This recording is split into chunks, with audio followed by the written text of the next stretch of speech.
My name is Cary Truelick. I have a production company called True Story Films. We're based in Phoenix, Arizona. And we have another business called Copper Post, which is specializes in post-production and editing. And then we actually have a third business called HD Arizona, which owns cameras and equipment and lighting and things like that. True Story Films produces mostly commercials, brand films, documentaries for institutions, universities, agencies, and we've been doing it for just over 20 years. We work script to screen, so a client will come to us with just a need, and we will help them develop the script and take it all the way through post-production and audio and visual effects. Sometimes agencies will come to us or companies will come to us with the creative and with the scripts, and we will take those, interpret them, produce them, tell them what they need to get it done. And then also sometimes we just provide a la carte services. Someone might just want us to film something, or they might just want us to edit something, and we do that as well. And that's been a key to, I think, our longevity, is being flexible, being able to work in all phases of the production and be able to have knowledge of all those processes. So that's kind of us in a nutshell, I guess, to start off. Do you have a big pool of freelancers that you draw on? We do. We have our internal family, we have our extended family, and then we have the far extended family. So yes, immediately we have a lot of people, I would say, 8 to 10 who are kind of in our extended family. We'll do a lot of jobs with them. They are freelance, they work for other companies as well, but we do a lot of projects work together. So we have been doing it a long time, so there's a lot of unwritten language and discussions that happen there, which is helpful. But there's a lot of talent beyond that we work with as well, in all facets, on the production side, writing, photography, camera work, production design, all those kind of areas. So I would like to know, mostly for my own interest, is how has the work changed over the years? For us, it's funny. Sometimes it feels like for some of our clients, university clients, I've been interviewing kids about higher education for 20 plus years, and those interviews feel like, as fresh as we try to make them, they feel like they're the same, because it's always a new crop of people we're speaking to, but the stories are similar. The biggest changes have come from technology and the processes and how we do the things that we do. I think the storytelling has changed as well, but as you know, emotion's emotion. The certain music cue at the right time with the right phrase is going to evoke the same response as it did 20 years ago. But getting there, and maybe what's possible in a shoot day, whether it be lighting that is uses power much more efficiently and is cool to the touch, or cameras that can see in the dark, audio, you name it. I mean, technology has touched every part of the business. And so I think that's what I've seen has changed it the most. Being able to work a little faster, maybe take on a little bit more because you're getting the help of computers, technology, AI, whatever it might be. And we're still, of course, on the daily learning that and trying to figure out how to harness that. But that's where I think the biggest changes have come. Have you noticed any changes because of attention spans and social media? Yeah, it's something have been struggling with, because I make a lot of 30-second commercials, and we've gotten pretty good at that over the years. But I think my heart is in long form in a lot of ways. I mean, I always wish, if I'm making a 30, I wish it was 42 seconds. If I'm making a 2-minute video, I wish I had 3.5 minutes. It's always the case. So I'm always fighting that. We were with one of our clients recently, and they said, I don't think we're going to produce anything over 30 seconds anymore. And this isn't a simple product that they are marketing. These are stories and people going through, it's an educational institution going through, the depth of the stories that you could be telling there. It could take 5, 10 minutes, 2 hours, as much as you want. But yes, you do have to kind of figure out what the audience can digest, how are they receiving this content, and ultimately you want them to you want them to watch a video and then take some kind of action, take the next step to find out more. And we try to of course, understand that, create for that purpose, but also a lot of times we'll try to create a longer piece and a shorter piece. Oh, the shorter piece is going to be for this audience here, and hopefully they'll click through and watch the longer piece. We just did it with one of our clients. We did a brand project for the Beef It's What's for Dinner people, who I didn't know that it was still a thing until they popped back in our lives, and we did some features with some well-known chefs, some chef influencers, so to speak. And we basically had them show us a beef recipe, tell us the backstory, bring in a family member. They cooked it, they talked about the significance, went through the whole recipe, and it was kind of just like a little documentary, a little bit of a cooking show. And those are 4 or 5 minute pieces, which is great, but they needed a 30-second, 60-second cut to make sure that it was still hitting people's feed the right way. And some people may only see that, fortunately the long form pieces have gotten lots of engagement too. So I still think there's hope for us older guys who can sit and listen to 5 minutes is not too much for my attention if I'm interested in something. For people that are trying to get into the business, Okay. I don't think there's too much difference between doing it for a mass audience or doing it for a corporate audience or a educational audience or something like that. Is it a viable career path for someone just getting started? Yeah, I mean, I don't think the need for content is definitely not going away. If anything, it's increasing. Now, how that content is being produced is evolving and changing. So I think you need to be able to, be knowledgeable in all those areas, whether it be harnessing AI or being able to really deliver on all aspects of filmmaking, from the writing to the camera work to design to editing, those specialties. I think being well-rounded is as important as has ever been. But storytelling is storytelling, and the need for content.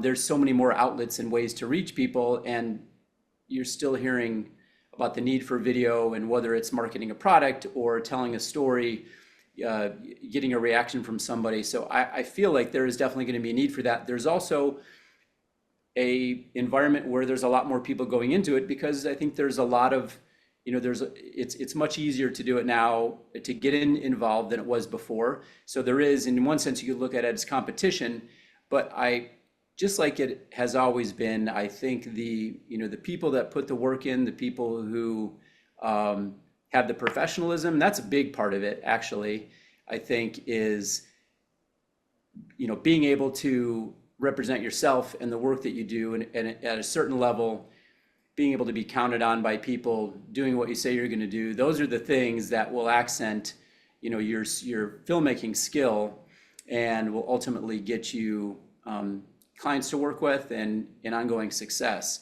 So that's the thing I see with a lot of younger filmmakers that I think is a differentiator, is a lot of people can make, cool films and can make things that are great for social media. But if you want to work for clients and have it be a viable career, you need to get the business part of it together and understand how to handle that and deliver.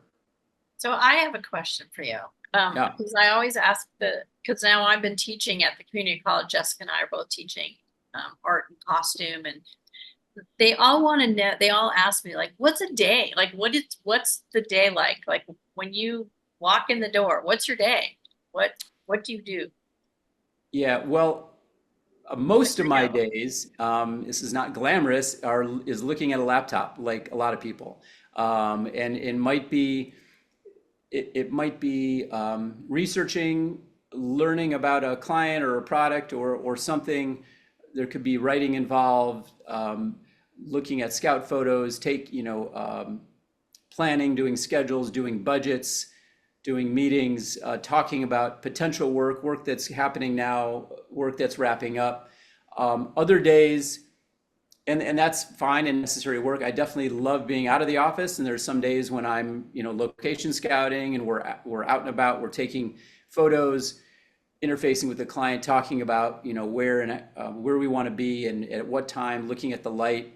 And then shoot days are probably the most fun, and sometimes they come in waves where we're shooting a ton one month, and then there will be weeks or even a month in between shoots sometimes, depending on what stages you're in. So shoot days are a whirlwind. It's showing up on set. We're strong believers in the pre-production process, getting the work done ahead of time. So you just execute on the day, and you're not figuring things out. Even if you are, there's still 200 questions that I'm going to answer on a shoot day. I show up, and that might be conservative.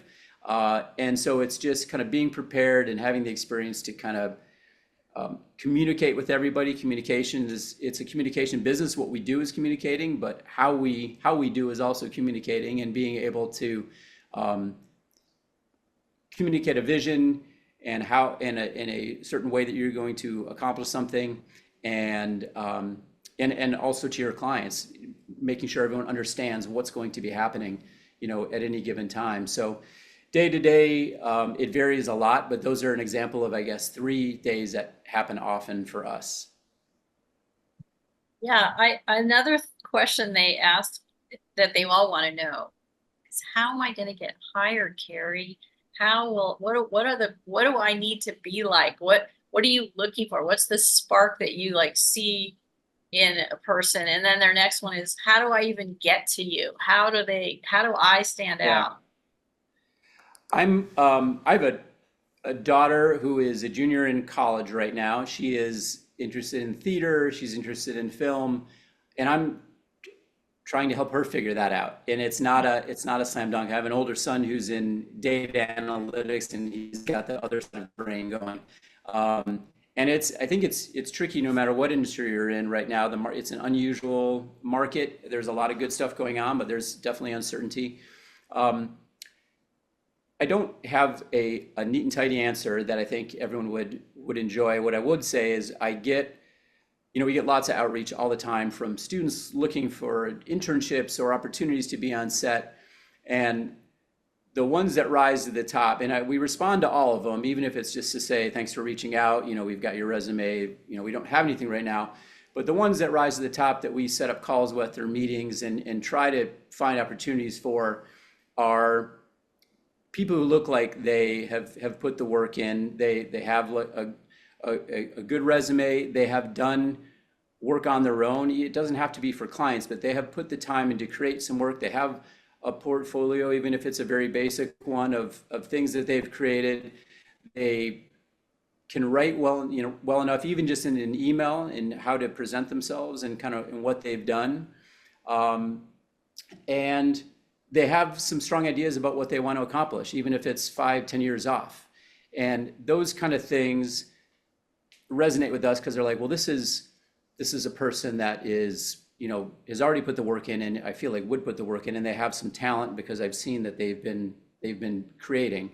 And at the beginning, no one really is too concerned about what you know or may not know. I think it's more, as you guys know, more about attitude and work ethic. If you show up and you've got a good attitude and you want to put the work in, people will gravitate to take you under their wing and want to teach you and show you. Because I think a lot of people who have been in the business for 20, 30 years, we can think back, and if we've had success, we have an inclination to give back. It's just there's a lot of people that would like that, and you have to choose. You have to really want to invest the time in the people who you think are going to be investing that back. There's a lot of different ways. I mean, joining your local production associations, they have a lot more trainings and things that they're doing, and mixers where you can connect with producers and get on a list, offering to do a couple projects, for free, whether it's as a PA or whatever your specialty is, joining a specific department if you're interested in art or camera or lighting, you don't always have to go to the production company or the client. You can sometimes go to those other freelancers who work in that and there's always crunches of time where there's not enough crew, and there's people who, they need, I wish I had another good assistant or someone to come out. And if you can get on a list with enough people and get calls, you get your chance to prove yourself, then you just have to deliver when you're on set and you'll get called back. You just want to be a person that people want to spend time with, and you're valuable, you're valuable to have around. It's like, wow, that didn't matter what I asked them. They were on top of it, and they hustled and had a good attitude, asked good questions. The people want to have you there, and you can work and move up. And while you're doing that, you can find out more about what you really love or what areas you may want to stay away from. Now, do you have any pet project that's just yours? I know you always have done different. Right now, I don't, and it's always on my mind. We've had some in the past. We've had some documentary projects and some other short film ideas that we're always kicking around that are just collecting dust in our documents folder. There's nothing right now, although there are some projects that we really, even though they're actual clients and active jobs, they are really fulfilling. We work with ASU on the Psyche mission. I know both ASU and University of Arizona are heavily involved in space exploration, and we've been like the official kind of a video production team, documentary team of the Psyche mission, and it's been going on since 2018. And it just launched last year. It's traveling. It's not going to arrive at its destination until 2029, which is kind of mind-blowing. And so we'll be doing projects. I was just at MIT last week with all the scientists, covering them, interviewing people, getting updates on the project. So that's been a great ongoing one. And then we've got some other brands that we're working with in university work and athletic work. So we've been lucky to have a lot of good repeat and referral business, over the past several years. Agency work has been, kind of up and down. We always are doing some agency work, but there's times when it kind of dominates what we're doing, and like we're doing only agency work, but that hasn't been the case for several years. So, and a lot of those agencies are kind of building production companies internally as well, too, which has changed it. And did you study? I didn't ask you. Yeah. I know you went to ASU like I did, so I know you're a Sun Devil, right? That's right. I am. And what did you study? What did you study at ASU? When I came to ASU, they didn't have a film school back in the day. It was the Cronkite School of broadcast of journalism and communication, and it wasn't even at the downtown campus, the beautiful building they have now. It was on Tempe's campus, and I thought I wanted to do sports broadcasting, sports journalism, and so I started on that track. I liked it. I didn't love it. I did some interns. I worked for ESPN. I worked for the local news sports station, did some remote stuff, did some editing. And again, I think I really enjoyed it, but long term, I thought this isn't going to scratch the itch I have, which is more on the filmmaking side of it, and a little bit more storytelling, a little bit more diversity in what I was covering. I definitely love shooting sports. I love being around it, creating projects for that. It's one of my favorite things to do. But I also love doing it for music or doing documentary work for charitable causes or whatever it might be, or marketing the lottery or whatever we're working on lately. So I've liked that, and I think it was a good choice for me because I think it wouldn't have been diverse enough for me. But yeah, I did graduate from the Cronkite School, degree in broadcasting with like a marketing emphasis. And then it was, and I did go to USC for a summer production workshop after my freshman year. And then School of Hard Knocks after that, just kind of, started in the business painting a massive studio wall about 100 times, and just, fixing equipment and literally, mopping the floor, all that good stuff, until I slowly worked my way up camera work and a little bit of writing and directing, and met a business partner and started our company. My question is, and I know we don't have much time, is what made you decide to stay in Arizona doing a production company? Yeah, it's a good question. I thought during school, right after school, I was going to move west and get in California and do that.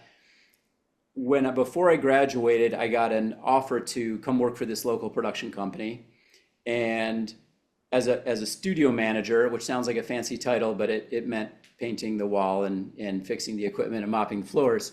But and at the time, I had a couple other friends who had gone to LA, and they were, they were on kind of a slower, long road. They were waiting tables and doing the thing and trying to break into different things. At the time, you couldn't just pick up a 4K camera that was in your pocket or everywhere and just like make really incredible movies. To have access to those cameras was a bigger deal. And this company had that. And I was like, this is a job. I could go right out of college and have a full-time job. And that might be a good way to go for a little bit. And then I could always make the move.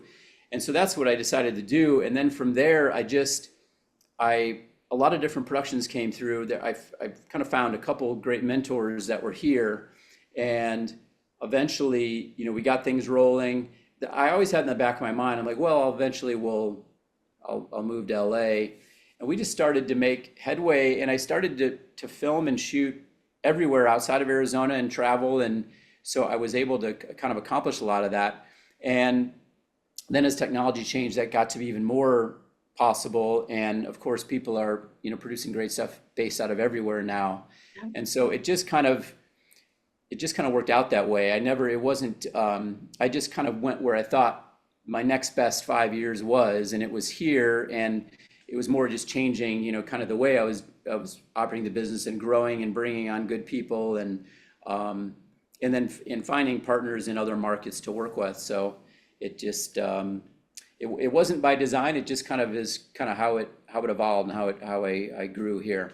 But it's been good for us. Also, like the idea, I kind of was a little more drawn to the idea of starting a family in Arizona and doing that part of it. It was like it was just kind of a place where my wife and I wanted to be. Some of my only other questions at this moment were really just geared to the student who is trying to break into this world, Yeah. and with all the negative vibe that is happening with AI and the slowdowns and everything. I feel like I have to be a super cheerleader in the classroom to them. Like, no, it's worth it. There's so many new, and you spoke about so many of those points. Yeah. Yeah, I think I'm asking myself a lot of the same questions. How is this going to impact us? I still feel like it's going to be a long time before we don't need intelligent, creative humans calling the shots. I think that's not going away anytime soon. I think how those intelligent, creative humans accomplish what they're doing is changing quickly, and you do need to be schooled in that. But there is still going to be plenty of places for us as people to create and to have this be a viable career. You just need to continue to learn and again, attitude and work ethic, and find those niches where you think you can succeed and get in with some folks and just keep improving. Yeah. Well, that's great. Well, One more, Yeah. just quick. I was just wondering, have you guys, here in Tucson, it really slowed down. Yeah. Has it slowed down there, or because you have it seems like you have a pretty diverse clientele and ASU is not going to disappear. Right. So have Yeah. you done better? We were really busy up through May, which was great. And it seemed like a normal year. Summer always slows down, but the last few summers we've had like 1 month, usually July, where everyone's gone, and it just is like, and usually you welcome it, right? Because you want to travel too. But we had 2.5 months like that this year. June was dead, July was dead, well into August was quiet. And then things started to pick up again. And now we have a lot of things going on now. And from now to the end of the year, I feel like we're going to be pretty busy. But I did notice that. And I heard from, a lot of freelancers. It depends who you talk to. A lot of freelancers like, oh, I've been busy, but they're in the freelance group where there's maybe 4 of them in the Phoenix area, that do what they do. And so there's a high demand for that. Production companies, or definitely a lot of folks in LA and people who are dependent on TV shows, there's still like some weirdness there with, because you can always tell, you get a lot of solicitations, from folks that are in LA trying to see if, we need their help. So I have noticed some things. It was basically a slow summer for us, and then it kicked in again. But man, it's like it's all over the map based on who you talk to. Because I mean, it seems like there's endless shows coming out, right? They're just cranking out content, their stuff. So I don't know if, I know Atlanta's a huge market, New Mexico, Canada, they're filming. I don't know if it's just that I mean, California, as we know, doesn't do itself any favors with, how difficult they can make, a lot of the shooting processes and the cost of what it is to film there. But you would think the big studios would be pretty immune to that because they're just kind of their own, massive industry there. Yeah, yeah. I'm curious. I didn't realize that you were renting equipment and cameras and things. How does that work? Is that So Alex Mitchell? yeah. Yeah, Alex the DP. So he's our partner in that business. And shortly after we opened True Story Films, we wanted to buy an HD camera. And the HD cam back then were massive, expensive camera systems. So we went in together, we bought our first HD camera, and we had a separate business because Alex worked for us, but he wasn't within our company. He was going to work separately. And so we owned part of it, he owned part of it. And then since then, we've just reinvested whatever that business made into more cameras, more lenses, lighting, and that company's called HD Arizona. And we have, we just have an inventory of that equipment, which is nice because we rent it to ourselves, and then it also works for other clients as well. We can go out and do things. But so it's been a nice thing to have. It's just kind of been a self-sustaining business that pretty much exists to keep itself going.